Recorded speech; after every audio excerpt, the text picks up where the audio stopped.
Hey, Matt Wilson here with my second video of the day. After the Clash, we're going to discuss the Seeds, or I'm going to discuss the Seeds, and hopefully you're going to listen.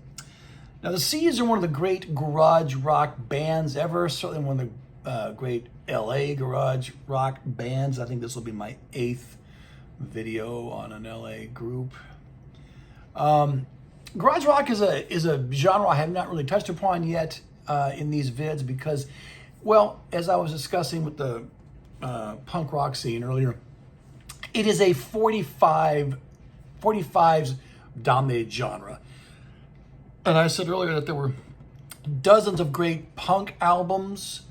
In terms of garage rock, I don't know if there's dozens of great garage rock albums because most of these bands were just, American groups imitating British invasion bands like the Stones or the Yardbirds or the Kinks or the Who, and they weren't the most original, of musicians, but, they created really great songs, which you kind of have to unearth, excavate, but it's very rewarding to do that. There's plenty of great garage rock compilations. I'll get into all those Rhino Nuggets box sets. I'm wearing my Nuggets t-shirt today. That was the 1972 Lenny Kaye double LP, which begat this whole scene, this whole genre. But enough of garage rock as a whole. Let's talk about the Seeds. The Seeds were fronted by Sky Saxon, of course, ex-Mormon from Utah, who kind of did too much acid at one point and became another one of those casualties like Skip Spence or Rocky Erickson or Brian Wilson or Sid Barrett. I could go on and on. But produced some pretty good music while the Seeds were in their heyday from 65 through 67. I say 65 because the Can't Seem to Make You Mine 45, that was released in 65. Same, almost positive the exact same version that you hear on the 1966 debut LP by the Seeds. That's the same 45. So we're going to start with that. I really like these double, what label did this? Big Beat, Crescendo is the, GNP Crescendo was the 60s label. These double discs, CDs that came out some time ago. Oh, no, I'm wrong. This is a single disc. Or is it? No, it's just a single disc. You get the mono and the stereo mix on here. You don't really need anything. I prefer these albums in mono. I don't know why you need to have this in stereo. It was probably recorded and meant to be heard in mono. But, for a band who's obviously, like I said, imitating superior British bands, this is pretty good stuff. Now, Sky always had more than a little bit of Mick Jagger in him, but that's understandable. I mean, he's just he was not immensely talented. He's just what makes garage bands so unique and attractive to me anyway, is that they seem like they're just guys like you or I who were just imitating their heroes and actually managed to record some moments of brilliance, right? And that's what the Seeds did. That's what they were. I mean, since their catalog is so small, I can almost prefer to go over every single song. Okay, so it starts with Can't Seem to Make You Mine. No Escape is really good. Lose Your Mind, Evil Hoodoo, that's the long track on the album. It's kind of intense. Girl, I Want You, Pushing Too Hard. Okay, so Pushing Too Hard is their ultimate moment. That made the top 40. These guys were relatively a big band in Los Angeles. Somewhat, not as well known nationally and probably no presence internationally, but they're legendary now, right? But they were a big LA band, and I don't know if they were taken that seriously, but I think the music is really good. And Pushing Too Hard could, I think, probably hold the title possibly as the ultimate garage rock song, at least from 1966. It doesn't really have a psychedelic aspect to it, not considering the way that they would embrace psychedelia in 67 on the Future LP. It's just snarly, kind of Stones-derived garage rock. And yeah, I don't really get tired of Pushing Too Hard. It seems to have maintained its coolness for all these decades. Try to Understand is good. Nobody Spoiled My Fun. It's a Hard Life. Don't really remember that one. You Can't Be Trusted. That one either. Excuse is pretty good. And Fall in Love. So one of the great garage rock bands of all time. And one of the great garage band albums. And then bonus tracks. Oh, I said you get this in stereo and mono. No, it's just in mono. Huh. Okay. Bonus tracks. She's Wrong. Daisy May was the flip side to Can't Seem to Make You Mine. Dreaming of Your Love. Out of the Question. Pushing Too Hard again. Girl, I Want You. Okay, so not too much in the way of bonus tracks, but you do get Daisy May. So yeah, this mono mix is the way that I recommend that you hear this on CD. Okay, also in 1966, the equally good, A Web of Sound. Now this one is 2 discs. Oh, you can really see that one, can't you? Nice and clear. You can freeze that frame. You get A Web of Sound in stereo, then you get bonus tracks, and then on disc 2, you get A Web of Sound in mono. And then, an original mono mix scheduled, but I guess it wasn't released. Interesting. All right. Okay, so again, small discography, so we'll go over the songs. Mr. Farmer, that's another kind of classic Seed song. And then that was a charting single too. Pictures and Designs, I love it. Tripmaker's great. I Tell Myself is good. A Faded Picture goes on perhaps a minute or so long, but I still like it. One of their more affecting ballads. Rolling Machine, Just Let Her Go. And then Up in Her Room, which Up in Her Room, it's 14 and a half minutes on this album. It goes on too long, in much the same way I think that Love's Revelation goes on too long, or the Stones Going Home goes. If you're going to have a long track, write sections for it the way that a prog band would. Don't just repeat the same things over and over again, because then I can't think of too many songs that work like that. Maybe Dylan's Sad-Eyed Lady of the Lowlands, but you need to write. Don't just go verse, chorus, endlessly. Have some middle eights in there. Do something different. But Up in Her Room it's fine as a 45, but as an album track, no. The Wind Blows Your Hair. I like that one.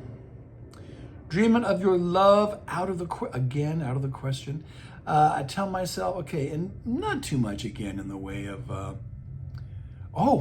Then you get. I didn't realize this on disc 2. You get the almost said the title right. Full Spoon of Seedy Blues album. It's yeah.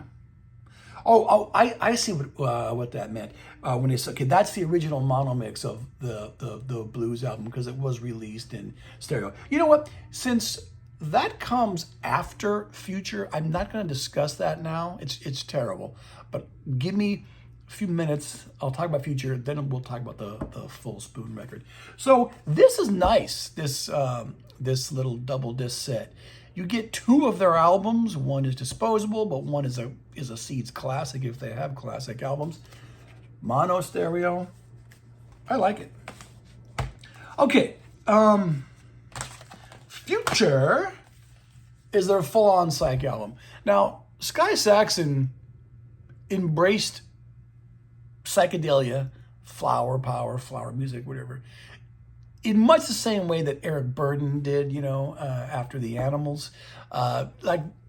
Which is to say that they went overboard, This is not a terrible album. In fact, I like it a lot more than I did when I was younger. I used to think it was terrible. Now, I mean, it's, it has its charms. There's really good songs on here. You don't get the full mono mix on here. You just get the stereo mix, but then you get certain tracks in mono. I do prefer the first 2 albums in mono. I'm not sure about this one. Probably either mix is fine for me. March of the Flower Children is actually a pretty decent song. The intro, though, is Sky talking, and it's kind of silly. It is not on the superior 45 mix, though. Travel with Your Mind's pretty good. Out of the Question is the same song I've been talking about for the past 2 discs. It's like early classic garage rock seeds. Doesn't sound like it's part of this album. Painted Doll, Flower Lady, and her assistant. It's hard not to read these titles and not hear Sky singing them. And Now I'm at 1,000 Shadows is good. Two Fingers Pointing on You. I think that's the number that they did in the film Psych Out, which I love that. It's an old Jack Nicholson counterculture hippie movie. Check it out if you can. The seeds are in there. So are the Strawberry Alarm Clock. On another band too. I can't. Oh well, it's not going to come to me. Where Is Entrance Way to Play is all right. Six Dreams and Fallen. So it's not bad. You get Chocolate River as a bonus track. That's a really good one. Sad and Alone. That's a B-side, I think, or a The Wind Blows Your Hair. And then you get a bunch of stuff from the Future Sessions. Now, if you want to hear this album in mono, you got to get this set. And you also have to get the C's, the singles, A's and B's, which I'll talk about in a second, because you get the mono mixes of the songs that were released on 45. But you don't get that intro to March of the Flower Children I was telling you about. It's actually better as a 45, but I think that might be the one part of this album that's not on one of these 2 releases in mono. But anyways, Future. I like it more than I did when I was younger. It's still not a great Psych album, but there's probably, I'd say about half this album works. About half of it is, top-notch seeds. All right? Okay, so now we'll talk about the blues album, but to do that, I'm going to show you Flower Punk. Flower Punk is an old box set, came out in the 90s, average sound quality, not as good as the CDs I just showed you. But if you want a one-stop purchase, I mentioned that term a lot in these vids, one-stop purchase for the CDs, this may as well be it. I could be wrong, but I think this has all of their 60s releases. They made some singles in 1970, which are not on here, but they're on the singles set that I'm about to show you. But this is pretty good for just giving you all the 60s songs. Not much in the way of a booklet, but it's got a few pages of an essay. This is more or less the cover of A Full Spoon of CD Blues. At least the image of the band with the blue sky behind them and the clouds. I don't remember if the LP cover had these puzzle pieces on there. But anyways, so this is the story. I think I read the story in the liner notes of this box set that I've heard about the blues album. Sky wanted out of his GMP Crescendo deal, the label he was on, so he recorded that album thinking that the label would reject it. I don't know if that's truth to that story, or if Sly really thought he was presenting a good album, but it's pretty bad. I think it's almost all Sky Saxon originals. He even got Muddy Waters to write the liner notes saying what a great album or how great the music was, but it's not, folks. It's just, remember when we were kids, the phrase, can white men really play the blues was around? That phrase could have almost been coined by someone who listened to this Seeds album. Yeah, it's that bad. Probably just best left forgotten. But Flower Punk, not bad. If you want one purchase to cover the 60s material, I do recommend it. Okay, to round out the LPs from the 60s, we have a Raw and a Live Merlin music box. It's not live. This is another one of those 60s albums where where it's just not well recorded studio recordings, and then with live crowd noises put over that, the way that Phil Oakes did, and the Four Seasons did, and there's other examples too. But it's a pretty good album, though. The new songs on here are really good. What do we got here? Satisfy You, Nighttime Girl, a shorter version of Up in a Room, but at almost 10 minutes, still too long. Gypsy Plays His Drums, Can't Make You Mine, Mumble and Bumble is not bad, Forced Outside Your Door. You know, I like it. And if you buy this version, you get the album as it appeared in 67 or 68, I don't remember now. 68. And on the second disc, you get those songs without the added crowd noise. But again, it's not well recorded, so I more or less just go back to the LP versions with the crowd noise when I want to hear this material. But it's a strong album, you know, if nothing else, just for those new tracks. So there you go. Did I show you the back of it? Since it's easy to see, but the black background. Okay, the last thing I'll show you, wow, 50 minutes, this is going to be possibly my shortest video, is the Seeds singles, A and Bs. It's only one disc, so, you know, we'll have to pay for two. If you follow into what I was saying, that the Seeds were a 45-oriented type of band because they're garage rock, this is the way to go. Can you get all that in? This is all their 45s, A and B sides.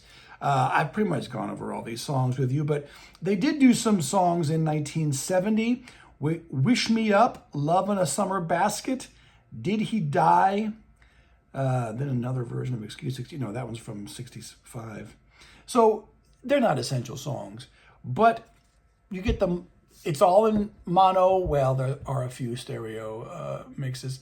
I don't think that the 45 mix is really different than the LP mixes, except for taking out the intro to March of the Flower Children, but I could be wrong.